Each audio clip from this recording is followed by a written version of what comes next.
Bayangin, ada perusahaan yang punya kapal perang, tentara, bahkan bisa mendirikan negara. Tapi, akhirnya bangkrut karena korupsi dan utang. Inilah kisah kejatuhan VOC, perusahaan terkaya di dunia yang tumbang karena kerakusan.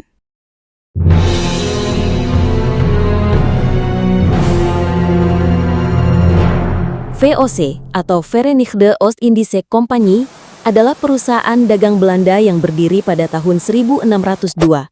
Dikenal sebagai perusahaan multinasional pertama di dunia, VOC pernah menguasai perdagangan rempah-rempah dan menjajah wilayah Nusantara. Tapi, kejayaan itu hanya sementara.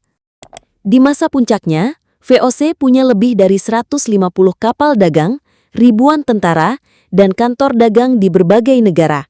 Mereka bisa mencetak uang sendiri, mendirikan benteng, bahkan melakukan perjanjian politik layaknya sebuah negara.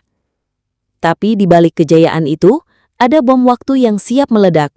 Korupsi, pengelolaan buruk, dan utang yang menumpuk. Masalah pertama datang dari dalam. Korupsi besar-besaran. Banyak pejabat VOC memperkaya diri sendiri, menggelapkan uang dagang, bahkan menjual rempah-rempah secara ilegal untuk keuntungan pribadi.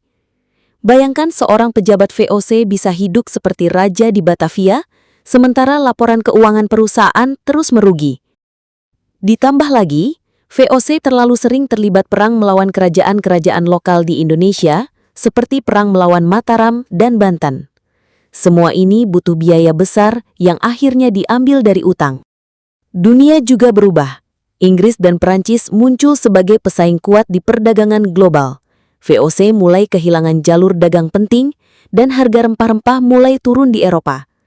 Sementara itu, sistem birokrasi VOC sangat lamban. Keputusan penting harus menunggu surat dari Belanda yang bisa tiba berbulan-bulan kemudian. Akibat semua ini, pada akhir 1700-an, utang VOC mencapai lebih dari 100 juta gulden. Perusahaan sudah tak sanggup membayar bunga, apalagi pokoknya. Pada 31 Desember 1799, VOC resmi dibubarkan. Semua aset dan wilayah kekuasaannya diambil alih oleh pemerintah Belanda dan menjadi bagian dari Hindia Belanda. VOC adalah contoh nyata bahwa sekuat apapun sebuah perusahaan, jika tidak dikelola dengan jujur dan bijak, maka kehancuran hanya tinggal menunggu waktu. Dari VOC, kita belajar bahwa keserakahan bisa mengubur kejayaan, dan bahwa sejarah selalu punya cara unik untuk memberi pelajaran.